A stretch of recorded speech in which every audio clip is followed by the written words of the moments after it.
Thank you all for coming. I'm Maria Rapnikova, and I'm an assistant professor in global communication here at Georgia State. And I also direct the Center for Global Information Studies, which is hosting this event. So please follow us on Twitter and come to all of our events. Hopefully they're going to be as full as this, but I can't promise. This is a particular special occasion. And the panel today is really engaging with one of the most timely topics of our day, right? Journalism in the age of fake news. It's obviously a contentious topic, and there have been many discussions about it. But today we get to hear from an array of fantastic speakers from different media, from different experiences, from different cities. So I hope you learn a lot. They're going to talk about what they mean by what they understand as fake news and post-truth, and also how they see the challenges and opportunities of journalism as a career in the current era, so in today's time. Like, what is journalism doing? What's its role in our society? So I'm going to briefly introduce to you all of our speakers, and then we're going to get started. And each one of them will speak for about 7 to 8 minutes. I'll time them closely. So if they're running out of time, they'll know. And then we're going to turn to your questions. So please prepare questions as you're listening. So here we'll start from the right. This is Ryan Visions. He's an award-winning photographer and photojournalist. He works independently. He's been covering many social issues, and in particular social movements and protests. His photos of the North Dakota protest was a particular, he was particularly renowned for that. He got many awards for it, and please check out his pictures. He's published in different media groups as well. He's going to offer an experience of someone who really works on his own, but is covering really topical, hot issues. So our second speaker here is Ed Baker. He's the most experienced one, I guess, on this panel. Very serious.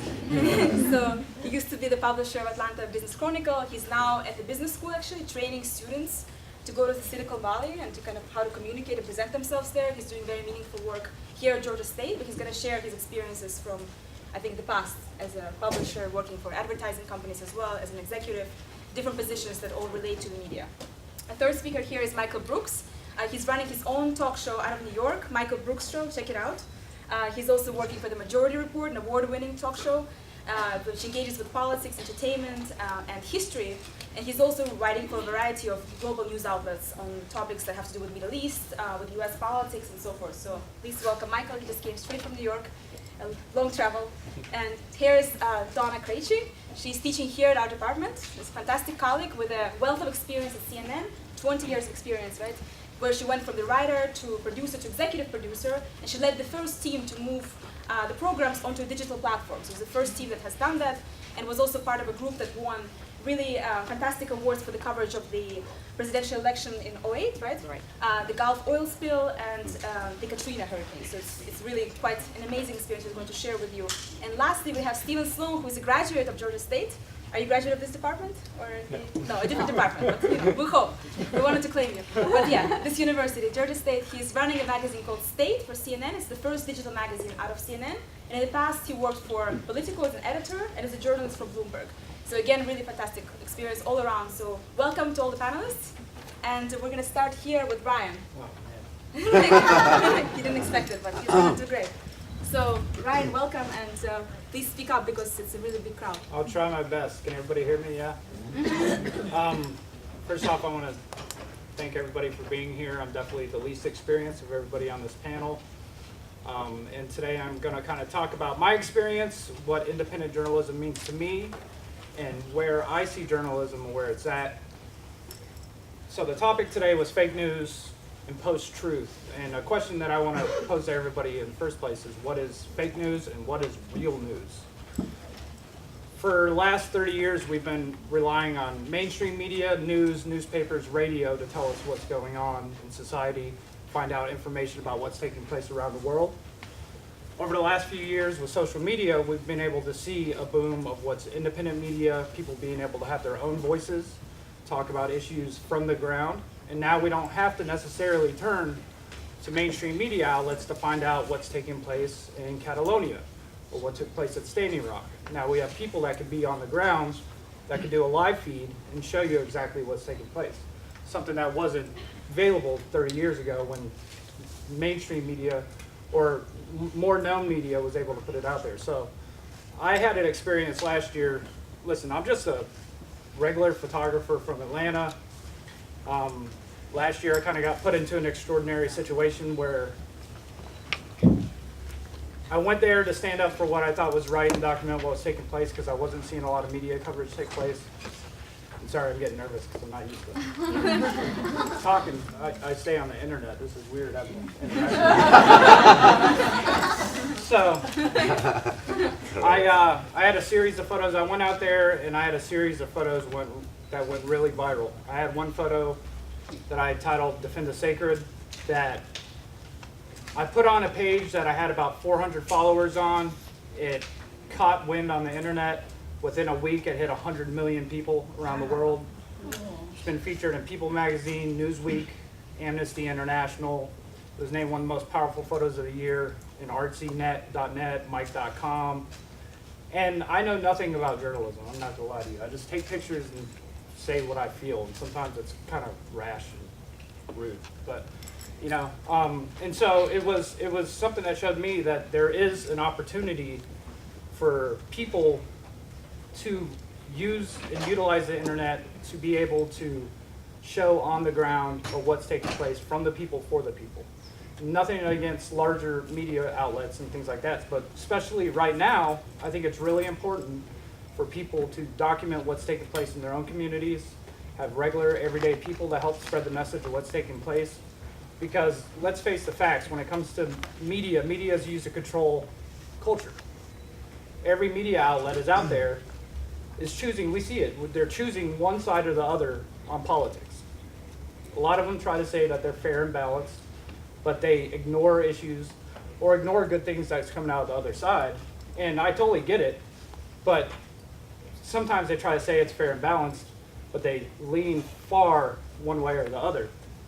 And at least me, I'm very biased. I don't hide that. I don't say if I feel about something, I make it very clear that I choose this side. And you know, I don't try to play a line where I try to say I'm fair and balanced, but I'm not. And so that's kind of what I want to talk about is like, how do you go forth and how can you fund yourself as an independent journalist, as somebody who understands how journalism works, but maybe you want to work for yourself or build your own small collective of how to do that. And now I know not only myself, but Mr. Brooks here, we rely off the people. We work off of funding from people that support what we're doing. There's things like Patreon. For me, I'm lucky because I'm doing photojournalism of photos. I've been funding myself through the last year through selling prints. Standing Rock was a really powerful thing that went around the world. It was a movement that really, it was one of the first big movements where live feeds on the ground were able to show people what was taking place. Drone work, things like that, and it was social media that was really spreading awareness of what was going on. And so I've been able to fund myself through sharing prints around the world, selling my photos to people around the world, because I thought, you know, it's important. The movement meant a lot to a lot of people. I wanted to make sure that people could have a piece of that history and sell it at a fair price so everybody could afford it. I currently have some of my photos represented in what's called the Monroe Gallery of Photojournalism down in Santa Fe, New Mexico. Now, some of my photos that I can't sell on my personal website right now are starting off at $1,200 a photo. But I was selling them while I was at Standing Rock for $50 a photo. Less quality prints, but it was about being able to not only speak on the issues that were taking place there, but also give people something. And that's one way of many different ways that you can, if you want to be independent, you got to hustle. It's not just going out there and doing what you do and talking about the topics. You have to, really build a relationship with the communities. And you're not just a journalist, you're also a marketer, an accountant, business person. There's a whole array of things you have to do. I haven't even shot photos in like 3 months because it's just, now I have to do all the computer stuff, which is boring. But and it's also important from the independent side is if you want to be self-funded or you want people to support you, you have to, look ahead and find topics that are important or may be important, but might not hit the larger scale of media. We see issues that come on TV all the time on news about things that are taking place across the country, a lot of social injustice like Colin Kaepernick taking a knee. You hear about Flint, Michigan and the water in Flint. But what people don't know is that there's 100 Flints in the United States. A lot of them take place in indigenous communities that don't ever get any support from mainstream media. And so it's important for people to go there and cover those stories that aren't being covered, because whether or not you hear about it on the news, it's taking place. And so that's what I try to do. I try to work with communities, specifically over the last year, indigenous communities that have, since this country was founded, never got the support through the country of what was taking place. And so you have to look for issues that might not be covered and issues that matter to people but might not be heard. And that's pretty much what I do. Perfect Right? timing too. All right. Thank you. Our next speaker is Ed. So I don't do this anymore. Retired. Good afternoon. So I was one of you 40 years ago. I'm a journalism graduate from Georgia State. My master's degree is also from Georgia State. So I get it, okay? I'm going to come from a different point of view because you have working journalists here and you have those of us who are kind of behind the scenes. But I spent most of my career in the media business. And the first kind of statement, I want to deal in statements in terms of versus execution, and that is the media business. I always hated that term because everyone's not the same. So to paint the media, whether it's mainstream media, whether it's targeted media along the way, I don't think in today's world you can look at the media as anything more than vertical. It didn't used to be that way when there were 3 network television stations and no cable news, and the world was different then. But I would offer to you that when you look at whether it's your career, whether you look at things you want to spend time with and interest you, it's gone very vertical. So don't paint the media as anything more than this kind of SIC code category anymore, because it's not coming back based on to the left and the right of me the way it's changing.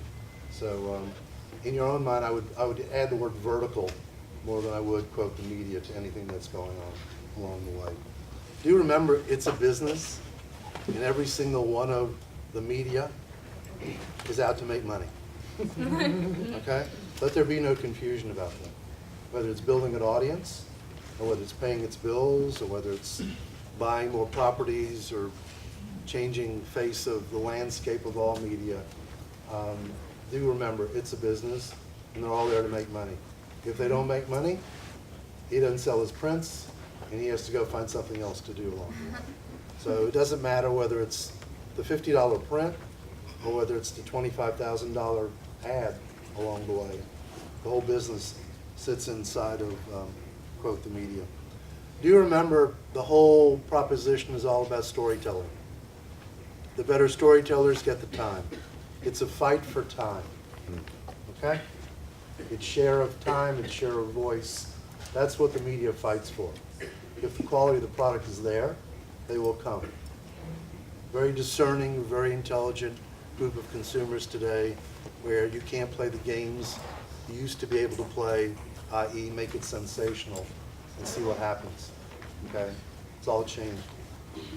But all of this digital, all of this technology, in my opinion, is just a delivery system. It's an added delivery system, but it hasn't changed. You know, I'm an old guy now. Mentally, I'm 42. Okay. Different story for another day, but along the way. But I find it hilarious and fascinating that this, quote, fake news thing is kind of like caught fire. Okay. It's called propaganda. Okay. It was called propaganda in 500 BC. It's no different today than it was then. It's all spin. It's all spin. And whether you want to look at objectivity or subjectivity is a topic unto itself, it all comes off of the backbone of propaganda. If you look around the world, North Korea, Kim's sister is in charge of propaganda for the country. And literally, it says propaganda. Okay? Bill O'Reilly, gone from the face of the earth, coined it as the no-spin zone. Right? What is it? It's propaganda. So whether President Trump wants to invoke a new word called fake news, we can talk about the public relations industry. What's their job? What's their role? Remember again, it's a business. So people in PR are paid to do what? We'll let some of the working journalists reference the public relations business, but it's just another aspect of trying to position or reposition or rebrand or re-identify a product or a service to get you to buy something. So at the end of the day, what's the sending or the receiving end? It's basically the same. It's a business. They're all there to make money. They're trying to figure out a way to get you to buy their product or pay attention to their news or buy their car, all off the backdrop of media. I'll give you one more theme and I'll let it roll and come back for questions, and that is, so I spent 30 years running business journals. I traveled around the country and worked in 40 different markets, Atlanta being my home base. And just a big headline for you, and I know he's seeing it, I know these guys are seeing it along the way, and that is, the way things operate in Atlanta is not the way things operate in New York and not the way things operate in Seattle. You know, we are called the United States of America, but we're really a confederation. And one observation that I'd like to get you to pay more attention to is the reality that we live within a contiguous 48 states, and the reality that the media is constantly pushing content out, objective or subjective, honest or dishonest along the way. But the way we roll is not the same in this country, and I think you're seeing it now more than ever in a divided country, and the way kind of the rumble has been moving really for the last 25 years. Like it, don't like it, good, bad, or ugly. But I think it's a discussion that's part of, quote, the media playing field today, because the way we think here, whether it's relative to guns or ammo or things related, is way different than if I take you to Portland, Oregon, and we speak the same language. Cultural differences, attitudinal differences, geographic differences, demographic differences have created a lot of propaganda opportunities depending on what you want to pull out of the playing field. So I will stop. Great. Thank you, Ed. Next speaker is Michael Brooks. Hi, can everybody hear me? Yeah. I'm going to try to organize myself as best I can. I'm a little jet lagged. I think, yeah, I mean, I'm going to basically follow up and probably echo a lot of what you've already heard and give you my particular spin on it, and then maybe hopefully a little bit of insight about what I do that could potentially be relevant if you're trying to pursue this sort of thing, hopefully. Although a lot of this in some ways seems like an accident. It's an accident that you work incredibly hard for. So that's the paradox. But I think that this conversation on fake news is very important to put in a broader context, because I think much more broadly right now, and this will reflect in the spirit of my show, what I do, my politics are up front. My beliefs are up front. I'm a left-wing guy, and part of my job as an analyst and as a commentator is to contextualize news and frame an argument that I believe in. Now, corresponding with that, I have to be totally honest and as scrupulous as possible on the objective empirical realities that I use, right? So that's a distinction. There's obviously a lot of people in press right now that are willing to make up, quote unquote, fake news. So I think that we can disaggregate, and there's always degrees. That's a really good point. There's nothing new about spin and PR, but in some ways the dial is being pushed in terms of like, I'll give you an example I remember from the primary, and it does involve Trump. It's one thing for a politician, this is like a classic cable news thing, I'm sure everybody's seen it, of, you said this 6 months ago, but now you're presented with why, what do you say? And then the politician prevaricates, and they sound like a guy who's been caught cheating on his girlfriend, and they go, oh, well, actually, blah, blah, blah. And they spin, and that's the word. Donald Trump was on, I think it was with John Dickerson about 10 months ago or over a year ago, and this was in the torrent. And this is, by the way, when I was enjoying this run, because I always predicted he'd win the Republican primary. I didn't think he would win the general, and it became a lot less fun, obviously, when he did. He was talking about Libya for a week, and he was doing a whole, like, oh, Obama, Libya, Hillary, Obama, Libya, it's the worst, and blah, blah, blah, blah, blah. John Dickerson played a clip of him in 2011 in the Trump Tower, and apparently he felt a need to put out a statement on Gaddafi, and he said, Gaddafi's a bad guy, and We could do this in a week, and I know Gaddafi, and we could do this in a week, and it'll be great, and Obama should do it, it'll be great. And so they played this clip, and even I, at that point, as cynical as I am, I was like, how is he going to deal with that? And his response was literally like, yeah, in my version of events, things would have been great, and they weren't, so I opposed it. What's your point? He's willing to make up just a completely different empirical reality, and that is an escalation from spin. I think spin, is a distortion, it's a lie. But there are some added steps happening now in some of the media narratives. And Alex Jones would kind of, to me, run parallel on that sort of media track. And these are people with massive audiences. I mean, this guy reaches millions of people. But I also think that the quote-unquote traditional press at times, and this is where I would distinguish, I think we need to be scrupulous about facts and honesty, but I also don't think there's such a thing as pure objectivity. And I think at times, this quest for pure objectivity allows for spin, ironically.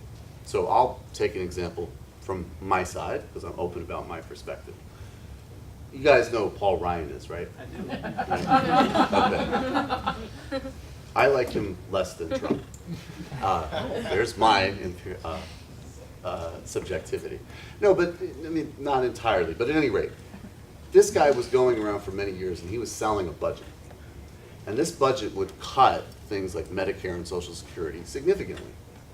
Now, it's perfectly fine to say, again, these are the numbers, this is the reality, and what, maybe this is your philosophy of governance, we could debate that, whatever. But he was selling it as a plan that would actually benefit like the poor and working class people. Now, there's enough empirical evidence at this point that like if you cut those programs and people lose health care, there isn't like this magical system where another thing kicks in and takes its place. And I think that that's an example. There's also examples with climate change. I think you see it in some Iran coverage. You criticize Iran all you want. They're upholding their end of that deal. And so sometimes when we do a sort of traditional objective reporting, I think we actually allow for kind of lies and spin. I can elaborate on this. So I think right now there's an opening of many voices, and some voices are hopefully pushing things in a more positive and rigorous direction, and others are taking the opportunity to push boundaries in a horrible direction. You see this in politics. I think things are on the table that are very positive in politics right now, and also you have a kind of overt white supremacy and misogyny, which is unprecedented over the last couple of decades, at least in my understanding of it. And the last thing I'd say is, if you want to do this business, you really need to find your community and build trust with them. So even if you're going to do something that is, not quote unquote, first of all, you're going to be moving between many different platforms and places.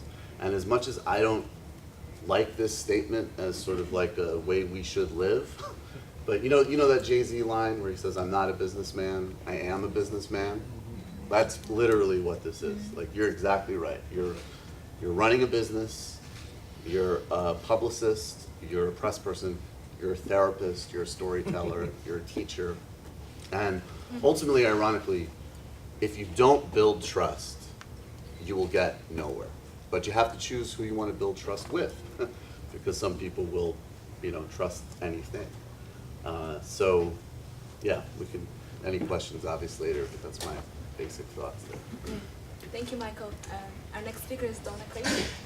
She'll tell us all about her experience. Oh, wow. I'm approaching this from two sides. I'm approaching it both from the university side, as I'm a lecturer here now, and from the media side, as a former CNN journalist.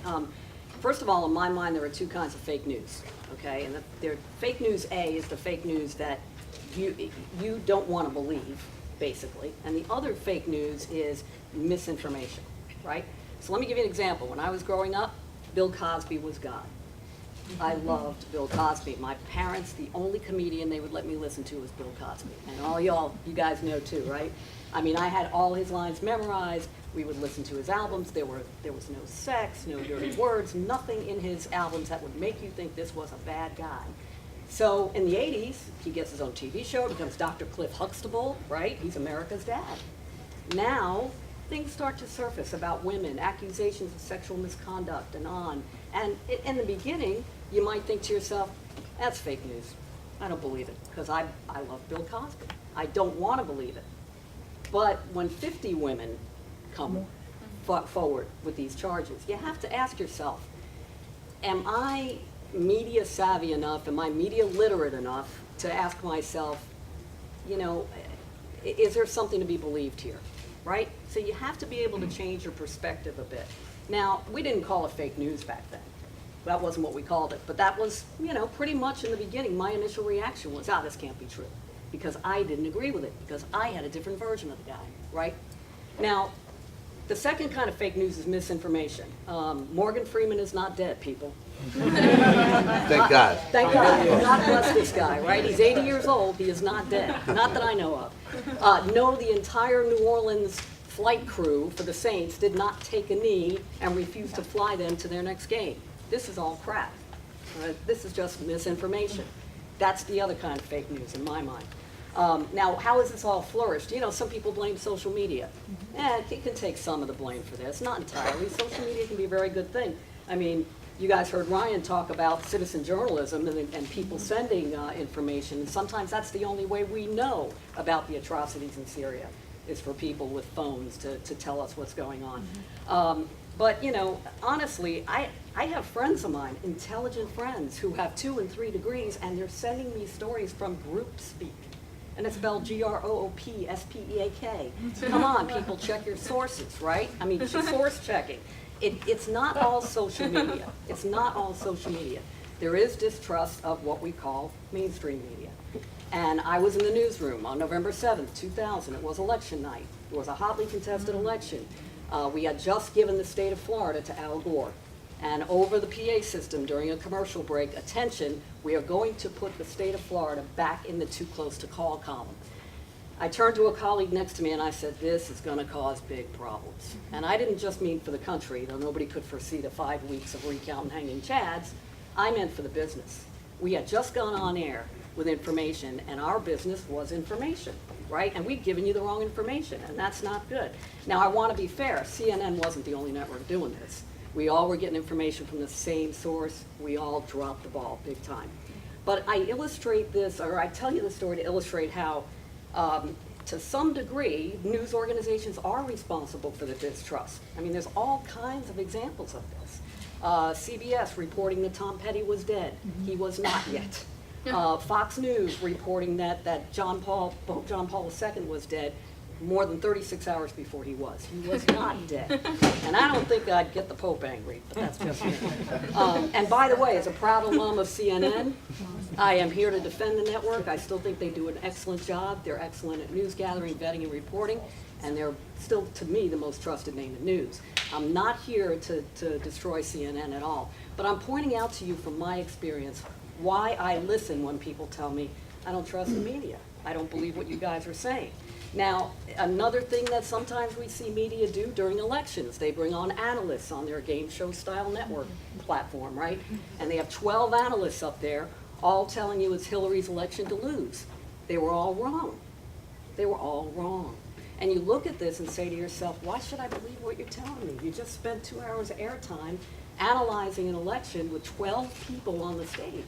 I mean, none of this makes sense. So I get it, especially when my young journalists come to me and say, you know, I don't know if I want to work for mainstream media. I don't know if I trust them. I do get that, okay? So what can we as journalists do? There are several things that we all in this room can do. The first thing is bring back objectivity if you're reporting news. Now, I'm not saying there's not a place for advocacy journalism. I'm not saying that at all.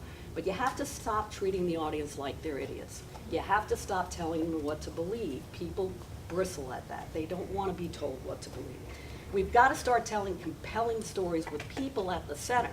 If you want to tell me about how messed up healthcare is, tell me the true story of the 55-year-old man who's just been laid off, lost his healthcare, and has 2 kids.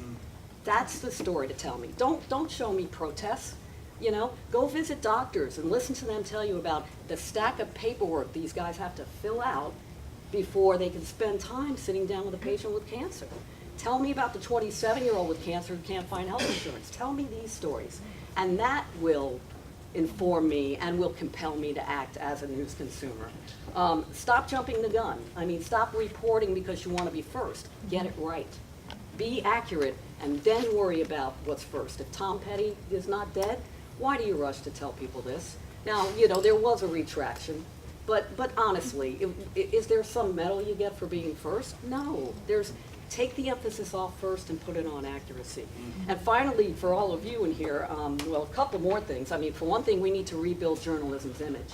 And I think the way we do that is we start with PSAs about the importance of a free press, and we talk about how, if you want to be Civics 101, the framers of the Constitution put the free press in the very first amendment. What does that tell you? How important is it? No matter where you fall on the political spectrum, if you support the United States Constitution, look at Amendment number 1. That's huge, right? And finally, when your friends send you fake news, call them out. You know, when they post this stuff, go, group speak, really? You know, American Action News Network 3, really? Oh, I like them. Those are good. I mean, you know, all these you have to look at and just say, if they have an agenda, recognize that. I mean, what I admire about people who do have an agenda is that they tell me that. Then I can make the choice to listen or not. But when someone disguises themselves behind, here's news, and it's one-sided, that's not a good thing. And that's why media literacy is so huge. And I think, you know, STEM is a wonderful thing, but before we start branding high schools STEM Academy, let's talk about media literacy. Let's teach them how to read, how to vote, and how to discern fact from fiction. I yield my time to the senator from CNN. I don't even need to talk now. Stephen will follow up on this and tell us about his latest work at CNN. Great, well, thank you. And I associate myself with a lot of what's already been said, so I'll try not to you know, repeat too much. But you know, I want to focus a little bit more on the opportunity side of what of this discussion, because you know, in 2005 I was graduating from Georgia State, and when I was leaving, it was, you know, all you could hear about if you were an aspiring journalist was the death of media. Journalism is dying. And that was really, you felt it. You felt, you know, here in Atlanta, the AJC was really going through these terrible contractions. CNN was having issues. It was, this digital transition was kind of tearing the industry apart in some very painful ways. And so it was a really kind of scary time to graduate and go out into the world. And I think I'm so it gets me to this place of kind of awe of where we are today, because no one's talking about journalism dying. Journalism is crucial to kind of in the work that we're doing and the conversations that we're having as a country. This is kind of ground zero. This is the center of everything that's happening in our national dialogue right now. And I think it's just proven there's this thirst out there that you can tell for information that is accurate, that's vetted, that you know, that is diving deep, and you know, we see that. I think it's been there for a while, but I think we have seen that this year, the thirst for information about what's happening with Russia, to the conversation that started just in the past week with Harvey Weinstein. That's incredible journalism that's produced, that has prompted some really important conversations. And you know, you keep seeing, it's not just one story that was published, it's a series of stories that have really brought to light this really, you know, this how did this happen? How could somebody in such a powerful position you know, have done this to so many women, and here we are. And so I think it just underscores the real value of investigative journalism that's still there. Journalism is, as a business, as Ed was talking about, and as a storytelling device, is, I think, more powerful than it's ever been. And so one of the reasons I wanted to come down here this morning is because if you're considering a career in journalism right now, and you're looking around, and the president you know, will rail against journalists from time to time, I imagine it could be easy to kind of question whether this is a field that you want to go into. And I just want to be here to say, please go into this field. We need you. We need journalists. We need this next generation. Whether you want to, be an independent journalist, whether you want to, do advocacy journalism, or whether you want to work for the mainstream press, I think they're all noble callings, and I hope that when you're watching what's happening out in the world right now, it fires you up to go out and tell stories from your own community, from your city hall, to state government, to national government. Everything is available to you. I just hope that you kind of seize those opportunities. So that's kind of where I would focus my comments. Great, very hopeful. I'd like to end on a hopeful note. Thank you. It's great. I know some of you guys have to go to class, so if you're leaving, if you have to leave, feel free to do so, but we'll have time for questions and answers. So I'll be just looking around and looking for hands and calling on you. Yeah, Jared? And please introduce yourself. Hey, my name is Jared, and I'm a political scientist here, junior year. There was an article that I read in Counterpunch in December of last year by Robert Fisk. It was reprinted from The Independent. And the title, I'll never forget the title of it. It said, we don't live in a post-truth world. We live in a world of lies, and we've always lived in a world of lies. And when I read that, it was like, it was so clear that I was surprised that no one else had realized this. I mean, back in 2000, when we were in early 2000s, we were invading Iraq, for example. CNN, Washington Post, and the rest of them lied us into most of our wars of aggression. So with that in mind, isn't it the case that we've always lived around the lies of others that we tell ourselves? And with that in mind, does it make the so-called new concept of fake news not useful to understand the political workings of today? Want to come to Brooklyn to host the show? It's better to go. Either, right? Yes. Anybody can take the question. I would just start with the whole post-truth thing. I think is problematic. Like we're not post-truth. There are things that are true, and you, as a journalist, can go out and find sources and hopefully find multiple sources who will confirm things, and even better if you can get them on the record. I'm going to go back and praise some of the Harvey Weinstein reporting that we've seen, where you've seen so many people not only say this, but say it on the record with their names attached. There is truth. Now, whether you want to agree with it and whether you want to offer different arguments, that's fine. But I think that I hear a lot about this post-truth era, and it just doesn't ring. It doesn't ring true to me, because you can go out and determine whether something is true. Yeah, and truth is always in context. I mean, to me, the follow-up stories on, Harvey Weinstein's an incredible piece of reporting, but I have a friend who's at International Business Times, and they've been breaking stories about Cy Vance, who's the Manhattan District Attorney, and they're starting to look like there's a pattern here with campaign contributions and charges against Harvey Weinstein, and also Trump's kids. So, and I guess that's where I don't object to, one of my a person who I would consider very good journalist is a guy named Mike Hanna. I host on my show a lot. He was actually a CNN Jerusalem chief and covered the first democratic elections in South Africa, and now is at Al Jazeera primarily. And and he's quite open that, he was an apartheid era journalist in South Africa. He has a perspective, and of course he brings a subjectivity to it, but he's scrupulous and honest about the information he presents. But the frame and what people choose to cover is never going to be something that does not have your weight behind it. That's why, to me, the fact that, yes, there's a lot of opportunity in journalism, it's great. We can't get interns in New York. We tried to get them from a school in the Midwest. The kids couldn't afford to stay in New York. Unpaid internships. There's a whole sort of pipeline of perspectives that you're getting. And so I think that again, this is we have to fight these things simultaneously. On one hand, we need to fight against people that are trying to, we can never be in a fully post-truth world, but they are trying to live in just alternative narrative structures of reality. And that is an important thing to object to. But there's also the reality that there isn't this platonic, this was the point of truth. Because even the invasion of Iraq stuff, some of that isn't even sinister. Some of that is just groupthink. You know, people go to the same parties, they rely on the same experts, and everybody got some basic assumptions wrong.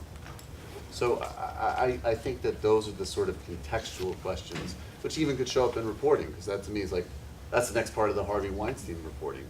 People have been talking about this guy doing stuff like this for decades. What was the political, societal structure that led to it taking so long? I mean, you could even go back to your history book. You know, go back to grade school. Who wrote it? What was the perspective of these people? What were the perspectives of these people who wrote it? I mean, you could, you know, years ago, there were very few women mentioned in history books, very few African Americans mentioned in history books. You had a perspective of a story of the formation of the United States. That's always been, and he's absolutely right, no matter what you do, you're not going to get a totally objective. What you have to be able to do is be media literate enough and a good news consumer enough to question everything. And that's also what a good journalist does. It says, wait a minute, why should I believe this because you're telling me? You know, why? What proof do you have? What facts do you have? That's hugely important. Just for a second, all of you are waking up to modern day reality of media. It hasn't changed. I'm having a flashback. When I was at Georgia State, the first time around, back in the 70s, you know, it was the Vietnam War. And all the propaganda that came out every single night to tell you that we're doing good things and we're winning the war. So the skepticism and the cynicism of journalists, which I fully wear, skeptical and cynical about anyone who wants a story written about them, the reality of it.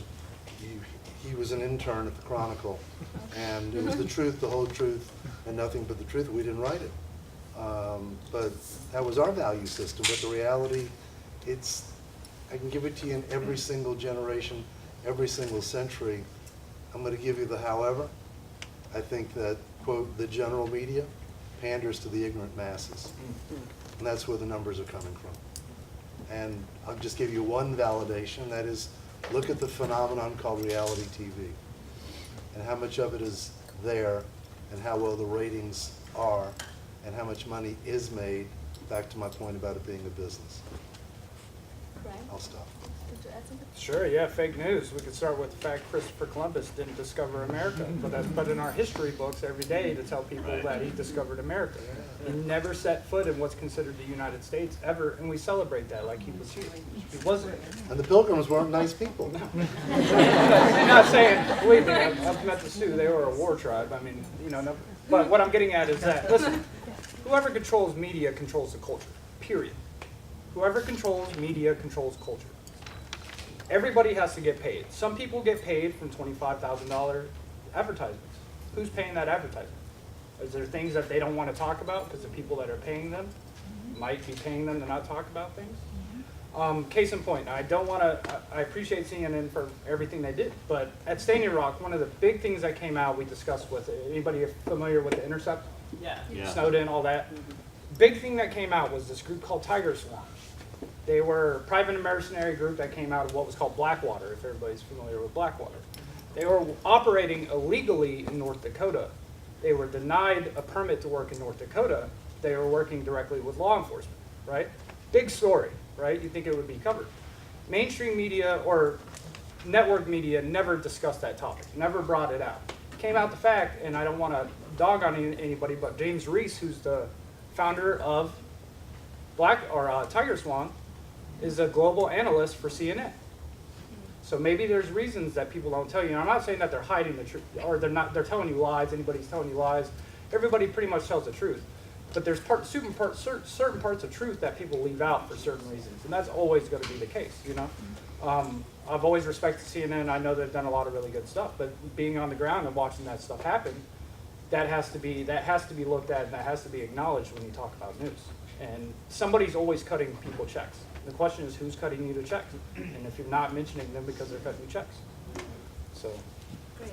Let's see who else has questions. Yeah, right here. Yeah, I have just 3 questions. Please give them brief because it's a very big room. Yeah, I will just be concise. very concise. Okay. Is there a way we as a society can limit fake news? Just the first one. Then I have do you think people like fake news? Yes. And the third, I and the got third, you. do you think we should sanction or punish journalists from giving fake news? In what way? Yes. No. Anybody can respond briefly. I mean, I think we have a First Amendment, so there's no banishing journalists. I think that's a pretty dangerous prospect and brings you down some slippery slopes. I definitely think people like new. I mean, I think people are human and they like people who agree with them. So people like you know, news that reinforces their views, and that's a problem. And then, yeah, I'll let Cynthia. I like to call people out. I'm all about public humiliation. I'm good with that. I'm good with that. I have people that will send me or post on my Facebook page, you know, CNN never covered this, and I love to go get the link and put it right back out. The way to stop this is to stop it from spreading. And the way to stop it from spreading is to say, did you check this source? Did you see that this is false? I think that helps, but as far as censoring anybody, I'm totally with Stephen. You can't limit that part of speech. You can make people understand that they have an obligation as intelligent news consumers to blow off the stuff that isn't true and stop spreading it. That's what you can do, I think. The intelligent news consumer is about 8% of the market. I'll take it. I'll take the 8%. Oh, I have a bone to pick with CNN right now, though. Uh-oh. Prince is still alive. You guys haven't covered that. I just read that in the middle of the Is presentation. he with Elvis in a cave somewhere? No, I don't. And Tupac. That's, you're getting too out there. No. Oh, sorry. Yeah, you Oh, gotta of course. Yeah, this is, believe me, I'm a new journalist. I know how to do my fake news right. No, but I think when you talk about punishing people, it reflects, though, this is a systems failure. So even this emphasis short of punishing people, but now it's like, oh, well, you know, Facebook had these fake ads, so how does, you know, what's the governing algorithm on Facebook? Well, first of all, the bigger question is that, you know, Google and Facebook and everything are eventually going to have to own that they're media entities and not just data mining operations. And that's going to mean a whole new editorial set. And the bigger challenge, and it's not an easy answer, but it's basically to do everything that the professor has said. It's a decades-long process of media literacy, public education, and you know, and potentially, I think there's some room to brand things in an alluring way to a broader set of consumers. I think that that's possible, but you're never going to get out of it. I mean, I guess with, you know, my politics, I would think that there is a certain side of the political equation that would be a little bit more satisfied with a less savvy consumer base, and that's my concern. But yeah. Let's look around for more questions back here in the back. Yeah. Hello, my name is Anthony Patterson. I'm a member of NABJ here at Georgia State. My question, I don't want to sound redundant when asking this, but it's been a lot of coverage on the election, the former the president in the White House right now, and his relationship with journalists and everything like that. My question was pretty much on how can we as journalists do a better job, I guess, as far as covering that and moving forward to make sure that we're doing our job to make sure maybe something like that doesn't happen, or that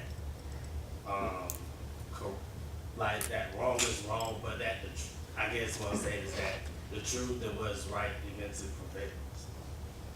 It's a big question. How the truth eventually prevails. That's a big That's a lot for a jet lag. Anybody wants to take on the? Just keep telling the truth. Just Yeah. keep telling the truth. Keep saying it. Keep, you know, get your sources straight, verify, fact check, and keep saying it over and over and over. I mean, that's really your first duty as a journalist, is to tell the truth. If you do that, everything else falls in line. Now, if the truth, you know, gets some people upset, your job's not to make people happy. Your job's not to make somebody look good in an interview. Your job's to tell the truth. So you just have to keep telling the truth. Now, granted, there's subjectivity in the slant for the truth, and this, what you choose to omit becomes an editorial concern. But I maintain that you stick to facts, keep telling the truth, and the news consumers that are interested in information are going to come to you. Not easy, but doable. I think there's a huge market for right now for news that tells the truth. Like she was saying, listen, I don't like Trump, but there are things that he does that are good, that don't get discussed on one end of the spectrum. There's things that he does are bad that don't get discussed on the other side. And I think there's a huge market for someone that just goes right down the middle and acknowledges both the good things that are coming out of our administration and the bad things and puts them all in one platform. You might make a lot of people mad, but we all know making people mad is what sells news. So, you know, I think that's something we could all strive to find. Great, let's see. Anybody else is going to see from this side? Oh, you're right there. Please go. Hi, my name is Nashby Granjon. I'm a student of Professor Whitney and Dr. Russell, journalism major. My question was, where do you see journalism in the next 10 years? And also, what do you think is most important for us to work on so that we not only begin and have a good jump start in our careers in journalism, but also hold longevity? And just where do you see the climate in terms of fake news today? What do you think it will be tomorrow? And what should we be ready for? Some forecasting. Anybody wants to forecast? I think, I don't know if this is going to answer your question head on, but I'm going to try it this way. I think that's something that to have a you know, kind of a long-term career in journalism, I would encourage people in journalism to really understand technology better than I think a lot of people do. Journalists are often kind of English majors, if you will, even if they're journalism majors, who kind of want to write the good story and the pretty piece. And we've seen how important technology is in our society right now. So whether it's you know, trolls and with, you know, Russian related trolls that are doing ads on Facebook, which is like a sentence that I never thought I would say a few years ago. Like understanding what that means, you know, and also as, you know, digital becomes such an increasing presence in the industry, you know, I think just understanding the mechanics of digital environments, coding, things like that, really, really important. I would start building your community that's going to follow you specifically as quickly as possible. So whether or not, again, I really think that, I know I speak from a very specific independent lens, and I'm you know, blessed to make a living from a community that I directly interface with, and then that allows me to have a much larger audience. But even if you're going on a more traditional track, you're gonna move in between platforms. You need to think of your community first and foremost, and every platform and every brand affiliation is secondary to that. So you need to start building that. And I actually think that's part and parcel of being able to tell stories across platforms. I mean, it gets exhausting, but you will, like your Instagram, your Twitter, do you want to write something, or do you want to make a short video, or do you want to do a little audio piece? I mean, you got to think in that more kind of systemic way and build your community out from that. If it were me and I were you, I'd go completely after video, after mobile video, and after virtual reality. Period. Brian? I agree with Michael.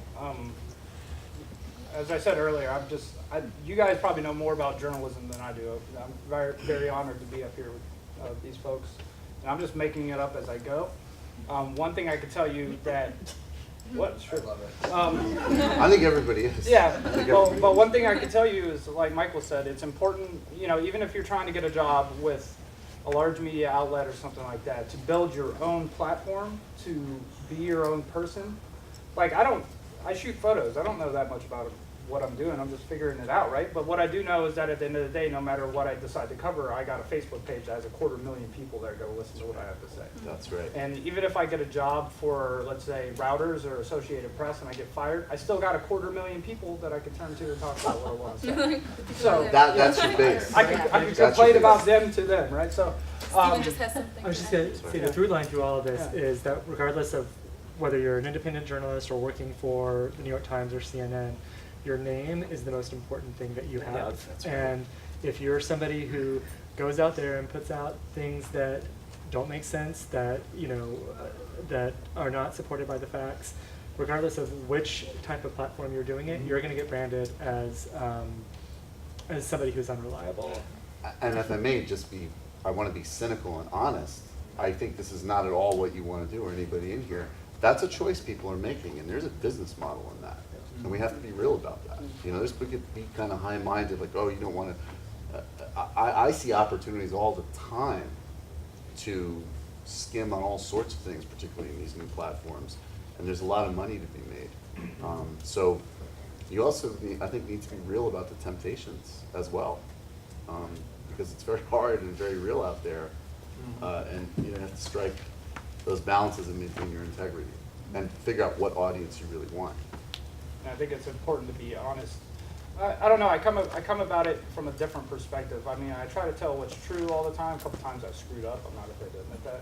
But I try to speak to the people as a person and be personable and just show that I'm a human and I make errors, and that, you know, even what I covered with the Standing Rock movement, I was very objective about where I stood, but I just did a live stream the other day where I exposed somebody who was corrupt that stole a lot of money from Standing Rock. Because I owe it to the people that are emotionally attached to that community to know the truth, whether or not it's good or not. That's right. You know, and I think that helps you build integrity and helps you build people that will support you through no matter what you do. So, You got lots of advice then. Did you write it down? Do you remember everything? Okay. Yeah, right here. Hi, my name is Ben. I'm a computer science major here. And I just wanted to kind of follow up on one of the things you guys mentioned in one of your previous answers, which is that, you know, the truth might make people angry, but making people angry is what sells news. And I just kind of wanted to see what you guys thought about, you know, on my phone I have a news app, right? It's the built-in iOS news app. And the very first time I clicked on that, it asked me what sort of topics are you interested in. I picked some topics. From the moment I pick an article, it's tracking what I'm reading, how long I'm reading it, and it's suggesting similar articles with similar political slants, similar outlooks, so that I read more and I view more ads, right? Google does this, YouTube does this. So how do you guys feel about the power of these algorithms to kind of keep people in their own bubble of news? You can go beyond. I mean, that's a good point, as far as, you know, obviously they're tracking you and they're using the data for advertising and such. But I think, you know, there are a couple of choices. Again, I'm all about the intelligent news consumer, and you obviously are, okay? You want to broaden that base. You don't want to just look at that app. You want to go out and seek out other sources. One of the best things you can do as a young journalist, I believe, is broaden your knowledge base. And the way you do that is pick up a magazine or a newspaper or an app or that you never would have looked at. Pick up look at a whole different perspective, and not just politically, but pick up a topic that you previously had no interest in and just go, I'm just going to read this just for fun. And you're going to be surprised how that's going to make you think. That's one thing to do. The other thing, as I mentioned, is don't just stick to that app. Seek out other sources. Look at other views. Google some things. To Google topics and see the different ways they're being presented to you. Because, I mean, as Ed says, and everybody else up here, this is a business. So there has to be revenue driven, and that's how they're determining, you know, their cost per for their ads and so on. That part is the ugly truth. But you can go beyond it, and I hope you will. I also would just like to add, I think that when we say look at other sources, that kind of becomes a sort of like, you know, I mean, my media diet is just not defined by like CNN, MSNBC, and Fox. I mean, I counter all of them, but I would take like, you can go in your iTunes, and obviously the first thing you would do is subscribe to my podcast, obviously. but after you do that, and you'll never be satiated, obviously, you'll want more and more. But after you do that, you can go and, you know, listen to a drive time talk show in Ireland or Johannesburg. What are they talking about? What's a problem in Cape Town? Like, what's a problem in Bombay? You have an access to every single sort of global dimension of a story. I mean, you start looking at the world like that, you can find relevant parallels, you can see patterns, and you can really start to truly contextualize, not like see one, you know, someone on Fox rant about football players and be racist, and someone on MSNBC have a conniption about Russia, and someone on CNN do both. Anything to add? Ed? No? Ed? I would say get off your phone every once in a while. And I don't mean that in a bad way. What I mean by that is, I have a 73-year-old Jewish conservative that I talk to 3 or 4 times a week, and all we do is argue about politics. And I think it's good to get off and talk to people from different beliefs, and stop looking at the phone or Facebook or internet news or mainstream media, and just talk to people. There's a lot of people out there that want the best for their country, might have different views on how to make that possible, but you only kind of get force-fed, like you said, through algorithms and things like that, that kind of suck you down a wormhole of surrounding you with people that think the same way you do. But there's a lot of people out there that, you know, have some of the same beliefs, but have drastically different beliefs too. And I think it's good to converse with them and find out from actual human beings, face to face, your differences, and you'll learn things. I use that to stay humble and understand that, you know, I think Trump sucks, but you know, he does some good things that don't ever get covered, that I never hear about, because my circle is just left-wing for the most part, and it helps keep you balanced. I think it's good to talk to people face to face. Great, thank you. Anybody, any more? Yeah, right here. I have a question. Okay, so we were talking about websites and independent journalists going out on their own. So I have like 2 questions, but it's like really one. So with that being said, I've looked into like establishing myself as a publication. And I'm just not sure if that's like ideal as a journalist right now, and is that like necessary if I'm also still seeking to work with mainstream publications in the future? And then another question about websites is, how do you stand apart from blogs and bloggers? That's one reason why I looked into getting established as a publication, so that I could be more credible than someone who's just doing it for a hobby or who's just putting out. Any advice? Yeah, I- Ryan? Okay. I say find something you care about and jump right into it. You have to listen. There's a million people that sit on the internet, and there's a million people that sit at an office and write about things that they're not in touch with. And I'll come from the other side of it. Be strategic and build a business plan first. Don't waste your time trying to see if something sticks. Do some research. Find out if you have something that people are interested in. I'll be CNN. I would some combination of both. I mean, I think it should be strategic. Sorry, guys. I love you guys. I'm just pissed that you haven't booked me yet. No, but see, subjectivity. No, but I think I do think that the point though that's important to remember is it's just my read, and actually from knowing people even in other somewhat analogous fields, like in Hollywood, even as an example, like I think the model now generally is you really have to establish that you're doing something and be active in a process, even if you want to go a more mainstream route. So yeah, take time, be strategic, don't just shoot anything out there, but at the same time, I wouldn't see that contradiction. I mean, a lot of the most sort of, even now, really prominent people are either staying on independent platforms or they work their way to larger platforms from some type of independent base. And they started by doing. So I would do. I agree with that. If you have the time to strategically plan out what you're going to do that. I'm just speaking from personal experience. I didn't know what was going to happen to me. You know, it was something that took off. I didn't have time to I just went because I cared, but it worked out, you know? But definitely if you have time to plan out a business model or what you want to do, that's always the best for sure. Yeah, I'm interested. I mean, it's somewhat of an amalgamation of all of this, but it's, you know, especially at this point in your career, you have to kind of find the things that that give you the most drive. I knew when I was graduating that I was passionate about covering government. So in some form or fashion, every job that I took, everything that I did was going to be revolved around that. And I became, over time, through reporting and messing up and learning and all that stuff, I became an expert at, or I developed an expertise. But I've seen people do the same thing with healthcare or their local city hall or technology or Hollywood and a subset of Hollywood or whatever. Like finding whatever that thing is that really drives you. You kind of are at this point where the world is ahead of you, and really seizing that and developing that expertise. Thank Okay, so we have time for maybe just 2 more questions, and we'll have to finish up. Ready? Okay. Hi, I'm Wendy. I'm a first-year PhD student. I'm working with Professor Maria to coordinate the Oh, research. thank you. Thank you.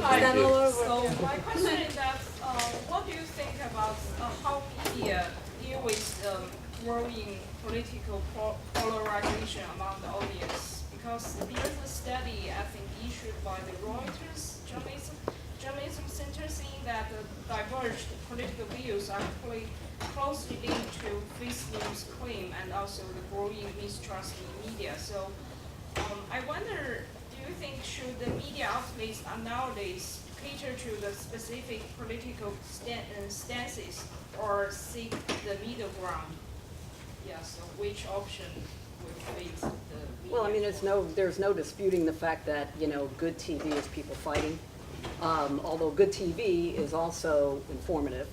And sometimes people get turned off with people fighting. It's like political attack ads in this country. They work, but they tick people off.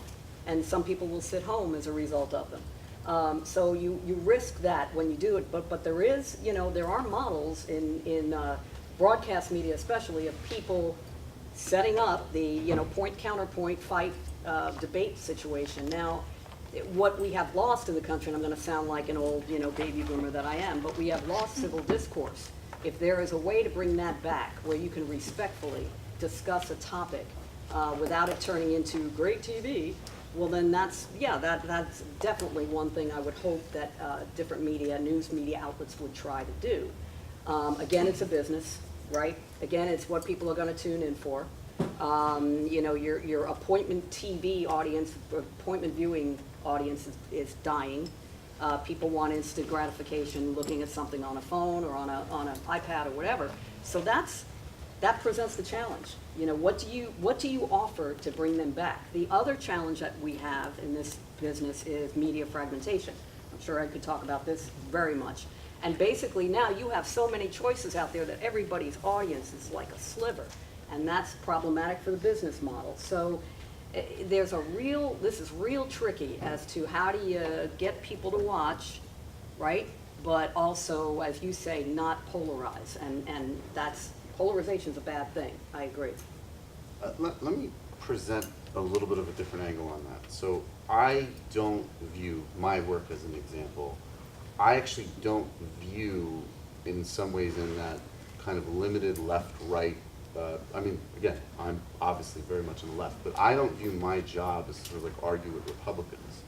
I think that there's a whole base of stories and areas ripe for debate, analysis, type, you know, commentary type coverage I do, but also serious investigative reporting, which you could frame as, there is some polarization to it as well, but the reality would be like 90 versus 10 issues. I mean, the truth of the matter is there's whole sectors of American society, as an example, and I'm quite sure other places where, you know, I mean, is J.P. Morgan, you know, engaging in mortgage fraud and then not properly even paying its fines?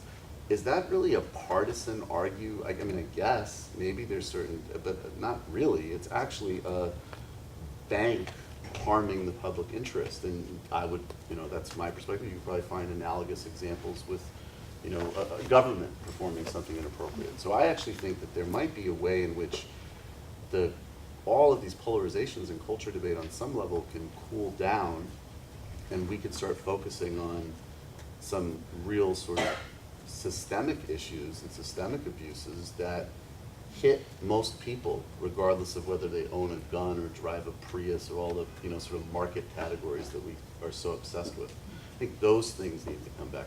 I don't view Standing Rock as a partisan issue. I think Standing Rock is a citizenship issue, right? It's an abuse of a population. And it does get filtered in that left-right lens, but I sure wouldn't look at it that way. Anything to add? We'll take our last question. I think you've been holding your hand for a while, so go for it.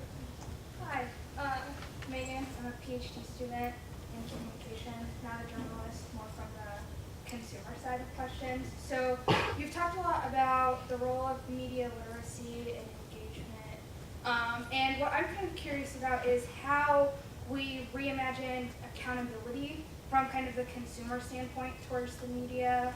right? So like, where does accountability occur when like Jason La Canfora says Colin Kaepernick is going to stand for the national anthem, and the connection is made from an interview he had where that wasn't discussed, right? Like, how do we imagine accountability towards journalists when things like punishment are unrealistic and have a lot of negative consequences associated with them? So I think there are a few levels of it. I would go back, so this isn't the ultimate answer, but I would start with, you know, what I said earlier, your name is your brand, and you put out something like that. Well, I know that person now. I'm not a sports fan. I don't watch a lot of sports reporting, but I know that person's name now because it sticks in my head because he made a pretty big error. As you know, depending on the size of an issue that you're dealing with as a media organization, I think that you know, we care about our brand as an organization, and so I think that consumers do hold news brands accountable if we're getting things consistently wrong. People aren't going to read us. We're not going to make the money that Ed is talking about. So there is that, and I think that hopefully this forces newsrooms. We've talked about media literacy. I think that on our end we have to be transparent about when we're correcting an article, what we're correcting, you know, if something was said on air that wasn't right, going back and saying that. And I think, I mean, this is where I will, you know, talk about CNN. I'm very proud of how we have handled these situations and look at places that have made mistakes, people that have made mistakes that don't correct them. So I think that that's an important part of the equation. I totally agree. I mean, you've got to be accountable as a journalist, and you've got to be able to stand behind your facts. You've got to be able to have verified your facts. You have to work with whether it's your copy editor or the row, which is the group of people that vet everything. You've got to be able to work with folks besides yourself and not just rush to publish.